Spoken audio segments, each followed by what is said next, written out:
ಎಲ್ಲರಿಗೂ ಸ್ವಾಗತ. ನಾವಿವತ್ತು 3 ರೀತಿಯಾಗಿ ದೋಸೆನ ಮಾಡ್ಕೊಳ್ಳೋಣ ಬನ್ನಿ. ಅದು ಯಾವುದು ಹೇಗೆ ಅನ್ನೋದನ್ನು ಮುಂದೆ ವಿಡಿಯೋದಲ್ಲಿ ನೋಡ್ತಾ ಹೋಗೋಣ ಬನ್ನಿ. ನೋಡಿ, ಸಜ್ಜೆ ದೋಸೆ ಮಾಡಲಿಕ್ಕೆ ಬೇಕಾದಂಥ ಪದಾರ್ಥಗಳು ನೋಡಿ. ನಾನು ಮೆಜರ್ಮೆಂಟ್ಗೆ ಈ ಲೋಟ ತಗೊಂಡಿದ್ದೇನೆ. ಈ ಲೋಟದಲ್ಲಿ 2 ಲೋಟ ಅಕ್ಕಿ ತಗೊಂಡಿದ್ದೇನೆ. ದೋಸೆ ಅಕ್ಕಿ ಮಾಮೂಲಿ ನೀವು ದೋಸೆಗೆ ಉಪಯೋಗಿಸ್ತಕ್ಕಂಥ ಅಕ್ಕಿನ ತಗೊಳ್ಳಿ. 2 ಲೋಟ ಸಜ್ಜೆ ತಗೊಂಡಿದ್ದೇನೆ.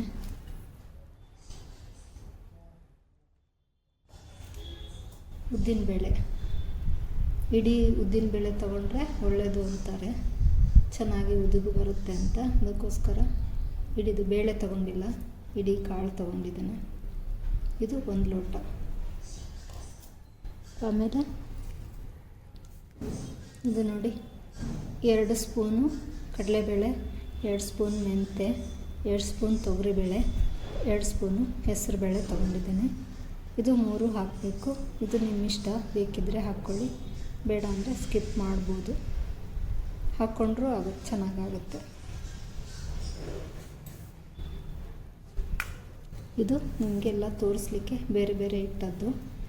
ಎಲ್ಲದನ್ನು ಒಟ್ಟಿಗೆ ಹಾಕಿ ಚೆನ್ನಾಗಿ 2-3 ಸಲ ತೊಳೆದು ನೆನೆ ಇಡಬೇಕು.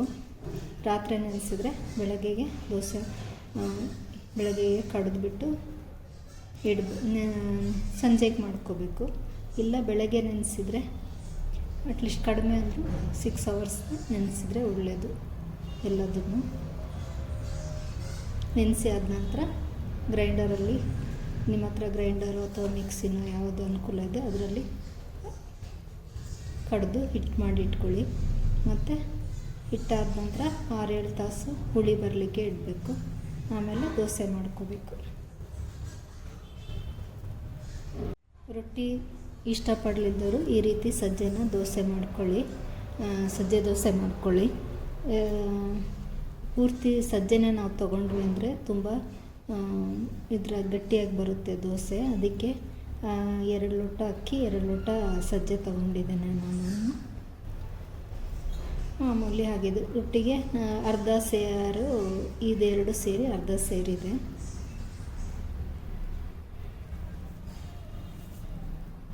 ಈ ಹೆಸರು ಬೇಳೆನ ಹಾಕೋದ್ರಿಂದ ದೋಸೆ ಸ್ವಲ್ಪ ಕ್ರಿಸ್ಪಿಯಾಗಿ ಆಮೇಲೆ ಕೆಂಪುಗೆ ಬರುತ್ತೆ ಚೆನ್ನಾಗಿ ದೋಸೆ. ಅದಕ್ಕೆ ಈ ಹೆಸರು ಬೇಳೆನ ಹಾಕ್ಕೊಳ್ಳಿ, ಚೆನ್ನಾಗಾಗುತ್ತೆ ದೋಸೆ.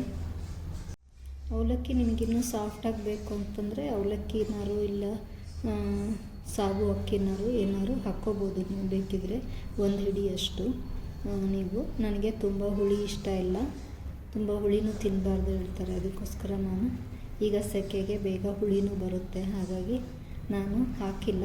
ನಿಮಗೆ ಬೇಕಿದ್ದರೆ ಹಾಕ್ಕೊಳ್ಳಿ. 2-3 ಸಲ ತೊಳೆದು ನೀರು ಚೆಲ್ಲಿಬಿಟ್ಟು ಒಳ್ಳೆ ನೀರನ್ನು ಹಾಕಿ ನೆನೆ ಇಡಲಿಕ್ಕೆ ಇಟ್ಟಿದ್ದೇನೆ. ನಂತರ 6-8 ತಾಸು ನೆಂದ್ಕೊಳ್ಳಿ. ಆಮೇಲೆ ಇದನ್ನು ಹಿಟ್ಟು ಮಾಡ್ಕೊಳ್ಳೋಣ. ನೋಡಿ, ನಾನು ನಿನ್ನೆ ಅಕ್ಕಿ ನೆನೆಸಿಟ್ಟಿದ್ದೆ. ಬೆಳಗ್ಗೆ ಮಧ್ಯಾಹ್ನ 1:30 ಹಂಗೆ ಅಕ್ಕಿನ ನೆನೆಸಿಟ್ಟಿದ್ದೆ. ಸಂಜೆ 8:30 ಹಾಗೆ ಕಡಿದ್ಬಿಟ್ಟು ನೋಡಿ ಈ ರೀತಿ ಅದಕ್ಕೆ ಇಟ್ಟಿದ್ದೆ. ಇವತ್ತೀಗ ಬೆಳಗ್ಗೆ ದೋಸೆ ಮಾಡ್ಕೊಳ್ಳೋಣ ಬನ್ನಿ. ನೋಡಿ, ಈ ರೀತಿ ಕಡ್ದು ಇಟ್ಕೋಬೇಕು. ಕಡ್ದು ಅದಕ್ಕೆ ಉಪ್ಪು ಹಾಕಿ 2 ಸ್ಪೂನಷ್ಟು ಉಪ್ಪು ಹಾಕಿದ್ದೆ. ಟೋಟಲಿ ಅರ್ಧ kg ಅಕ್ಕಿ ಮತ್ತು ಸಜ್ಜೆ ಸೇರಿಬಿಟ್ಟು ಅರ್ಧ kg ಇತ್ತು. ಅದಕ್ಕೆ 2 ಚಮಚ ಉಪ್ಪು ಹಾಕಿಟ್ಟಿದ್ದೆ, ರಾತ್ರಿಯೇ ಹಾಕಿಟ್ಟಿದ್ದೆ. ಈಗ ಇದನ್ನು ಪ್ಲೇನ್ ದೋಸೆ 2 ಮಾಡ್ಕೊಳ್ಳೋಣ. ಆಮೇಲೆ ಸ್ವಲ್ಪ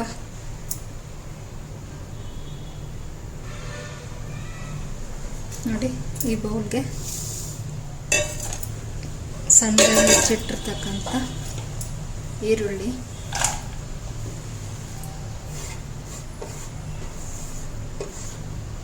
ಕೊತ್ತಂಬರಿ ಸೊಪ್ಪು, ಸಣ್ಣದಾಗಿ ಹೆಚ್ಚಿರ್ತಕ್ಕಂಥ ಕೊತ್ತಂಬರಿ ಸೊಪ್ಪು,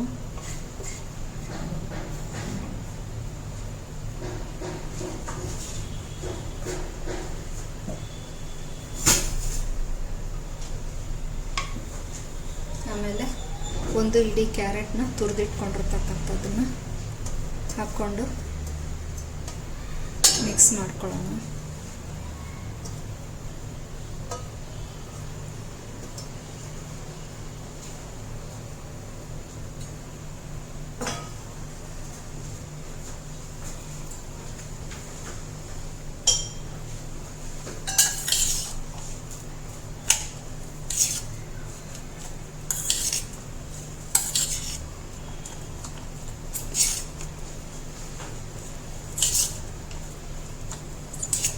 ನಿಮಗೆ ಇದಕ್ಕೆ ಬೇಕಿದ್ರೆ ಮೆಂತ್ಯ ಸೊಪ್ಪನ್ನು ಹಾಕ್ಕೋಬೋದು, ಸಬ್ಬಸಿಗೆ ಸೊಪ್ಪನ್ನು ಹಾಕ್ಕೋಬೋದು. ಹಾಕ್ಕೊಂಡು ಹೀಗೆ ಮಿಕ್ಸ್ ಮಾಡಿ ಇಟ್ಕೊಳ್ಳಿ.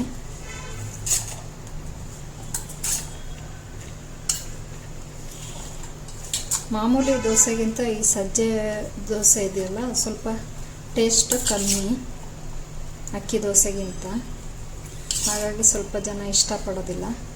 ಆದರೆ ಆರೋಗ್ಯ ದೃಷ್ಟಿಯಿಂದ ಈ ಸಜ್ಜೆ ನವಣೆ ಈ ಥರದ್ದು ದೋಸೆಗಳೆಲ್ಲ ತುಂಬ ಒಳ್ಳೆಯದು. ನಾವು ಆದಷ್ಟು ಬಾಯಿ ಟೇಸ್ಟಿಗಿಂತ ಆರೋಗ್ಯದ ಕಡೆ ಹೆಚ್ಚು ಗಮನ ಕೊಡೋಣ ಅಂತ ನನ್ನ ಅನಿಸಿಕೆ. ಇದಕ್ಕೋಸ್ಕರ ನೀವು ಪ್ಲೇನ್ ದೋಸೆ ಮಾಡ್ಕೊಳ್ಳೋದಕ್ಕಿಂತ ನಿಮಗೆ ರುಚಿ ಅನ್ನಿಸ್ಲಿಲ್ಲ ಅಂದರೆ ಈ ರೀತಿ ಈರುಳ್ಳಿ, ಕ್ಯಾರೆಟು, ಮೆಂತ್ಯ ಸೊಪ್ಪು, ಸಬ್ಬಸಿಗೆ ಸೊಪ್ಪು ಈ ಥರ ಎಲ್ಲ ಹಾಕಿ ಮಾಡಿಕೊಂಡ್ರೆ ಸ್ವಲ್ಪ ಟೇಸ್ಟು ಚೆನ್ನಾಗಾಗುತ್ತೆ. ಪ್ಲೇನ್ ದೋಸೆಗಿಂತ ಅದು ಬಾಯಿಗೆ ಸ್ವಲ್ಪ ಟೇಸ್ಟ್ ಕೊಡುತ್ತೆ. ಈ ರೀತಿ ಮಾಡಿಕೊಂಡು ಆರೋಗ್ಯವಾಗಿರಿ ಅಂತ ಹೇಳಲಿಕ್ಕೆ ಇಷ್ಟಪಡ್ತೀನಿ. ನೋಡಿ, ಈಗ ಹಂಚಿಡೋಣ ದೋಸೆ ಮಾಡಲಿಕ್ಕೆ.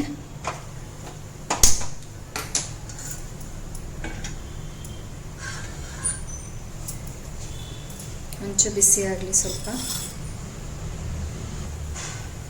ನೋಡಿ, ಸ್ವಲ್ಪ ಹಂಚು ಬಿಸಿ ಆಗ್ತಾ ಬಂತು.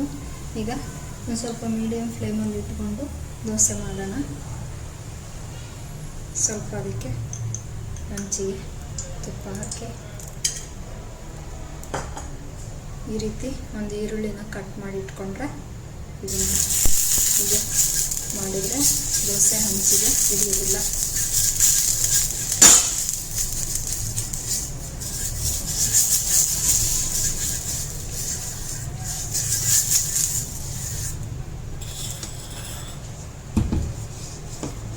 ದೋಸೆನ ಹಾಕ್ಕೊಳ್ಳಿ. ಸ್ವಲ್ಪ ದಪ್ಪನಾಗಿ ಹಾಕ್ಕೊಳ್ಳಿ. ಇದು ಸಜ್ಜೆ ನವಣೆ ದೋಸೆ ಎಲ್ಲ ಸ್ವಲ್ಪ ಹಂಚಿಗೆ ಇಟ್ಕೊಳ್ಳುತ್ತೆ. ಅದಕ್ಕೆ ಸ್ವಲ್ಪ ತುಂಬ ತೆಳ್ಳಗೆ ಬೇಡ, ತುಂಬ ದಪ್ಪನೂ ಬೇಡ. ನೋಡಿ, ಅದಕ್ಕೆ ದೋಸೆನ ಹಾಕ್ಕೊಳ್ಳಿ. ನೋಡಿ, ತುಪ್ಪ ಹಾಕ್ತಾಯಿದ್ದೀನಿ. ಹೀಗೆ ಸ್ವಲ್ಪ ಮುಚ್ಚಿಡಿ. ಒಲೆನ ಇವಾಗ ಸ್ವಲ್ಪ ಜೋರು ಮಾಡಿ.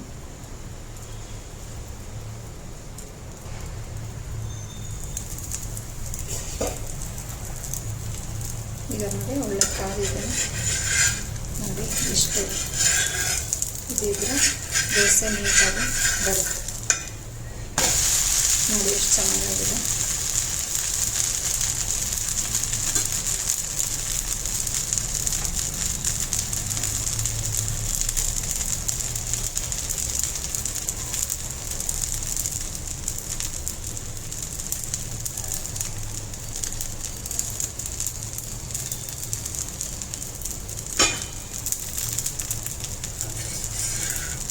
ಸಾಕು, ಪ್ಲೇಟಿಗೆ ಹಾಕ್ಕೊಳ್ಳೋಣ.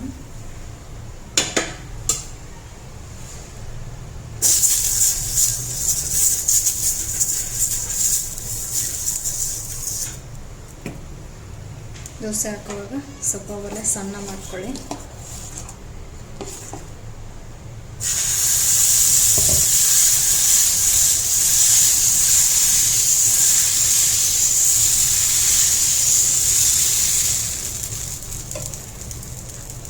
ತುಂಬ ತೆಳ್ಳಗೂ ಬೇಡ, ತುಂಬ ದಪ್ಪನೂ ಬೇಡ. ಈ ಹದಕ್ಕೆ ಮಾಡ್ಕೊಳ್ಳಿ.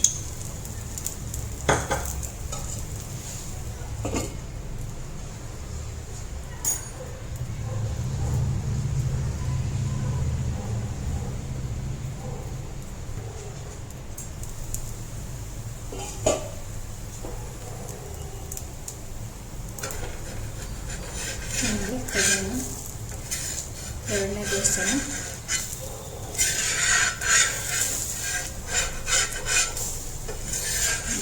ಎಷ್ಟು ಚೆನ್ನಾಗಿ ಬಂತು.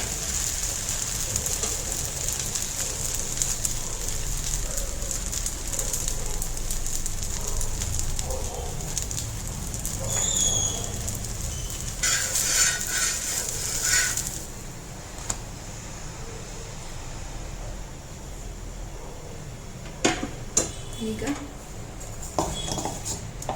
ಒಂದು ದೋಸೆ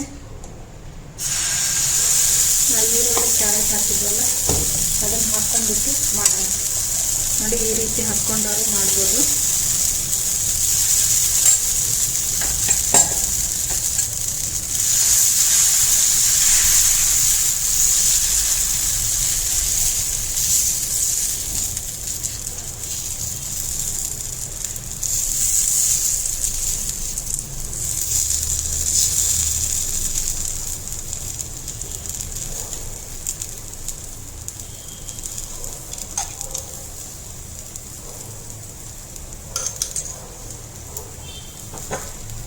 ಮೇಲೆ ಹಾಕ್ಲಿಕ್ಕೆ ಹೋದರೆ ಅದು ಎಲ್ಲ ಹಂಚಿಗೆ ಹಿಡಿಯುತ್ತೆ. ಅದಕ್ಕೆ ಈ ರೀತಿ ಹಾಕ್ಕೊಂಡು ಮಾಡ್ಕೊಳ್ಳಿ. ಕೆಲವರು ಹಿಟ್ಟಿಗೆ ದೋಸೆ ಹುಯ್ದ ಮೇಲೆ ಹೀಗೆ ಉದುರಿಸ್ತಾರೆ. ಅದು ಕೆಲವೊಂದು ಸಲ ಬಿಟ್ಟು ಹೋಗುತ್ತೆ ದೋಸೆಯಿಂದ. ಅದಕ್ಕೆ ಈ ರೀತಿ ಹಾಕ್ಕೊಳ್ಳಿ, ಚೆನ್ನಾಗಾಗುತ್ತೆ. ಸ್ವಲ್ಪ ಇಲ್ಲೆಲ್ಲ ಹಸಿ ಇದೆ ಕಾಯಲ್ಲಿ, ಸ್ವಲ್ಪ ಜೋರು ಮಾಡೋಣ ಒಲೆನ.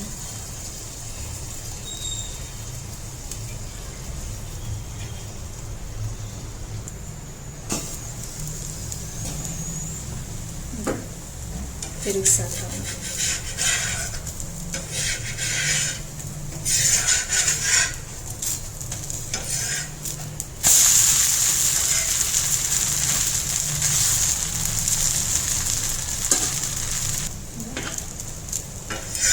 ಪ್ಲೇಟಿಗೆ ತಕ್ಕೊಳ್ಳೋಣ.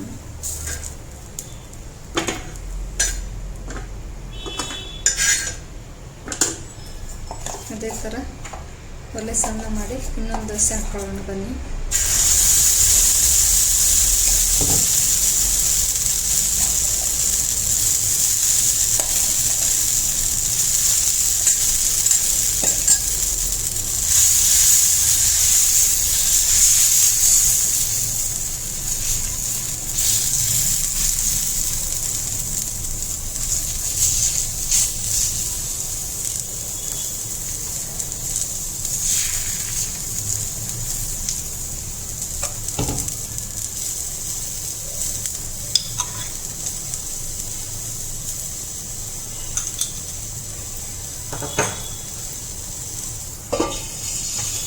ದೋಸೆ ಇದ್ಮೇಲೆ ಸ್ವಲ್ಪ ಒಲೆನ ಜೋರು ಮಾಡಿ, ಮೀಡಿಯಮ್ ಆನ್ ಮಾಡಿ, ತುಂಬ ಜೋರು ಬೇಡ.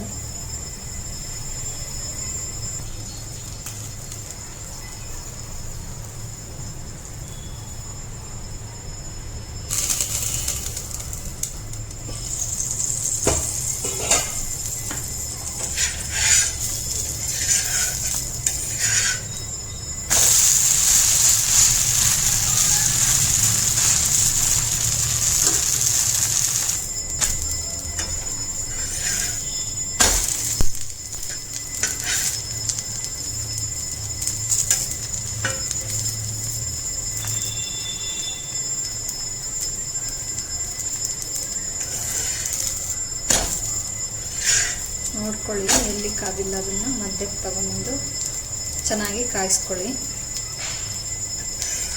ಎಲ್ಲ ಕಡೆ.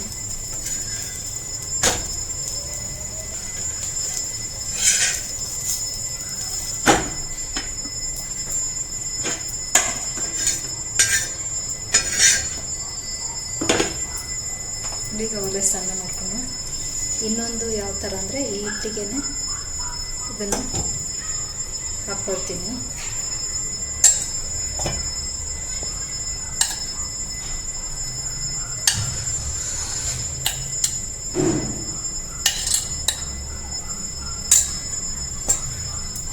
ನೋಡಿ, ಈ ರೀತಿ ಹಾಕ್ಕೊಂಡು ಚೆನ್ನಾಗಿ ಮಿಕ್ಸ್ ಮಾಡ್ಕೊಳ್ಳಿ.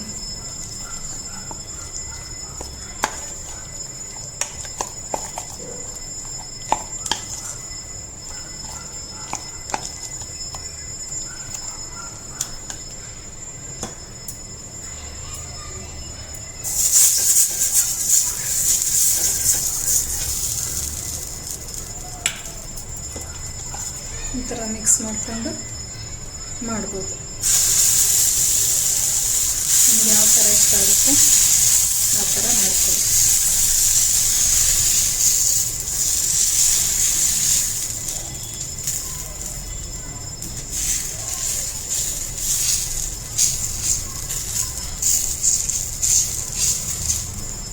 ಈರುಳ್ಳಿ ಕ್ಯಾರೆಟ್ ಹಾಕಿರೋದೆಲ್ಲ ತುಂಬ ತೆಳ್ಳಗೆ ಬರಲ್ಲ, ಸ್ವಲ್ಪ ದಪ್ಪನೇ ಬರುತ್ತೆ.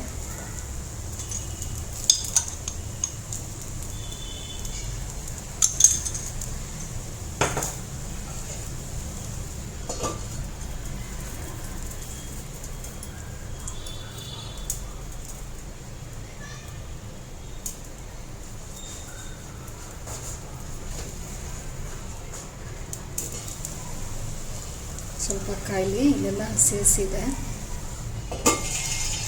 ಸ್ವಲ್ಪ ಒಳ್ಳೆ ಜೋರು ಮಾಡೋಣ.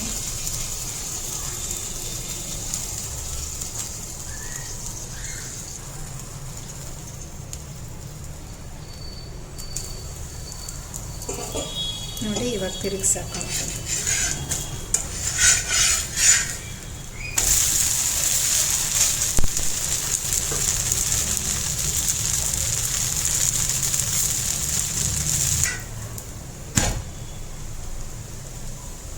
ಇನ್ನು ಸ್ವಲ್ಪ ಹಿಟ್ಟು ಮಿಕ್ಕಿತ್ತು ಅಂದರೆ ನೀವು ಪಡ್ಡು ಕೂಡ ಮಾಡ್ಕೋಬೋದು. ನೆಕ್ಸ್ಟ್ ಡೇಗೆ ಮರು ದಿವಸಕ್ಕೆ ಪಡ್ಡನ್ನು ಮಾಡ್ಕೋಬೋದು.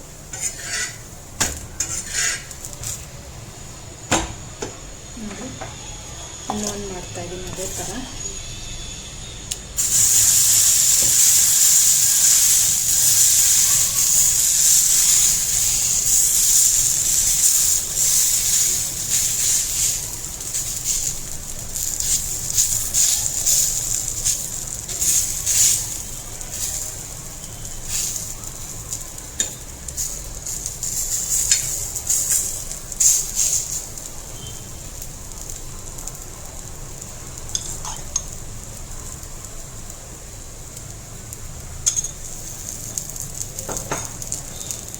ತುಪ್ಪನೇ ಹಾಕಬೇಕು ಅಂತೇನಿಲ್ಲ, ನಿಮ್ಗೆ ಎಣ್ಣೆ ಬೇಕಿದ್ರೂ ಹಾಕ್ಕೋಬೋದು.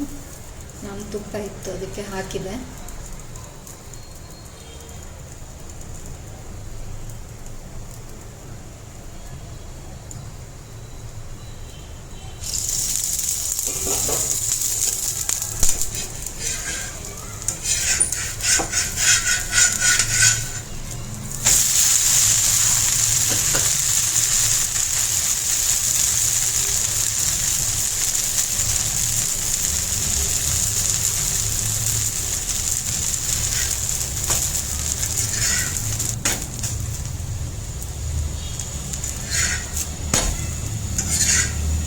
ನೋಡಿ ಇಷ್ಟು ಸಾಕು.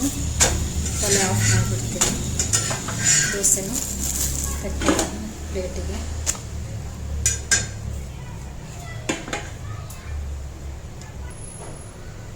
ನೋಡಿ ನಾನು ನಿಮಗೆ 3 ಥರದ ದೋಸೆನೂ ತೋರಿಸಿದ್ದೇನೆ. ಪ್ಲೇನ್ ದೋಸೆ ಮತ್ತು ಈರುಳ್ಳಿ ಕ್ಯಾರೆಟ್ ಹಾಕಿಬಿಟ್ಟು ಮಾಡ್ತಕ್ಕಂಥ 2 ಥರ ದೋಸೆ. ಡೈರೆಕ್ಟ್ ಹಿಟ್ಟಿಗೆ ಹಾಕಿ ಕಲಿಸ್ಕೊಂಡಾರು ಮಾಡ್ಬೋದು, ಇಲ್ಲ ಹಿಟ್ಟನ್ನು ಹಾಕಿ ಅದ್ರ ಮೇಲೆ ಕ್ಯಾರೆಟ್ ಇದು ಹಾಕಿ ಹೀಗೆ ಹಂಚಿಗೆ ಸ್ಪ್ರೆಡ್ ಮಾಡ್ಬೋದು. ಆ ಥರ ನಿಮ್ಗೆ ಯಾವುದು ಇಷ್ಟ ಆಗುತ್ತೆ ಅನ್ನೋದನ್ನು ಕಮೆಂಟ್ ಮೂಲಕ ತಿಳಿಸಿ. ಈ 3ರಲ್ಲಿ ಇದಕ್ಕೆ ನಾನು ಟೊಮೆಟೊ ಪಲ್ಯ ಮಾಡಿದ್ದೇನೆ. ಕಾಯಿ ಚಟ್ನಿನೂ ಮಾಡ್ಬೋದು.